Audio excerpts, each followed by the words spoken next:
Assalamualaikum warahmatullahi wabarakatuh. Perkenalkan, nama saya Nur Alda Saputri, Prodi Perbankan Syariah, NIM 21 20 20 3861 20 60 29. Jadi saya akan mempresentasikan hasil UAS atau final di mata kuliah Lembaga Keuangan Syariah. Jadi yang pertama yaitu jelaskan yang dimaksud dengan Baitul Mal At-Tamil atau BMT. Baitul Mal wa Tamwil atau BMT adalah lembaga keuangan syariah yang beroperasi menggunakan gabungan konsep Baitul Tamwil dan Baitul Mal dengan target operasionalnya yang fokus kepada sektor usaha kecil menengah. Yang kedua, jelaskan yang dimaksud dengan perbedaan ekonomi umat. Yaitu perbedaan ekonomi umat berarti mengembangkan ekonomi umat itu sendiri untuk kepentingan umat sebagai masyarakat atau meningkatkan kemampuan rakyat secara menyeluruh dengan cara mengembangkan dan mendinamiskan potensinya melalui usaha yang dijalankannya. Selanjutnya, jelaskan 3 tahap upaya membentuk modal pengelolaan BMT dalam melakukan pemberdayaan ekonomi rakyat.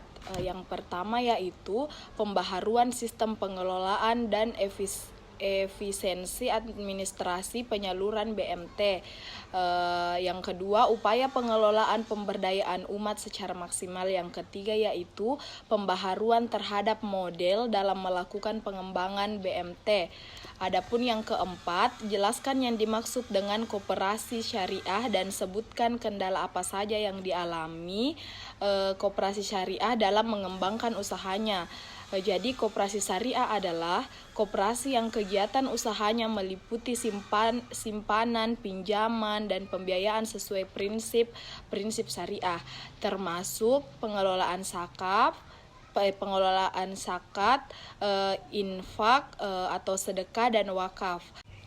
Adapun kendala yang dialami yang pertama yaitu kesulitan tenaga kerja dan kelangkaan bahan baku. Yang kedua, terhambatnya pengembangan produk karena kurangnya motivasi. Yang ketiga, penetapan harga jual yang tidak tepat dan ketidaktertiban laporan keuangan. Yang terakhir yaitu minimnya pengetahuan inovasi dan kreativitas dalam memproduksi dan memasarkan produk. Yang kelima yaitu jelaskan yang dimaksud dengan wakaf dan wakaf uang. Wakaf adalah menahan suatu benda yang menurut hukum tetap diwakif dalam rangka mempergunakan manfaatnya untuk kebajikan. Sedangkan wakaf uang adalah wakaf yang dilakukan seseorang, kelompok orang, lembaga atau badan hukum dalam bentuk uang tunai. Yang selanjutnya yaitu nomor 6, apa yang dimaksud dengan BWI atau Badan Wakaf Indonesia, serta sebutkan tugas dan wewenang BWI. Badan Wakaf Indonesia atau BWI adalah lembaga negara independen yang dibentuk berdasarkan Undang-Undang Nomor 41 Tahun 2004 tentang wakaf. Badan ini dibentuk dalam rangka mengembangkan dan memajukan perwakafan di Indonesia. Adapun tugas dan wewenangnya, yang pertama yaitu melakukan pembinaan terhadap nasir dalam mengelola dan mengembangkan harta benda wakaf. Yang kedua yaitu melakukan pengelolaan dan pengembangan harta benda wakaf berskala nasional dan internasional.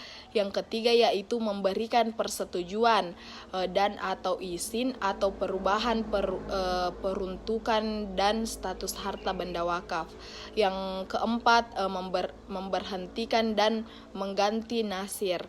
Yang kelima yaitu memberikan persetujuan atas penukaran harta benda wakaf. Dan yang terakhir yaitu memberikan saran dan pertimbangan kepada pemerintah dalam menyusun kebijakan di bidang perwakafan. Dan yang terakhir yaitu jelaskan dan berikan contoh mengenai wakaf produktif.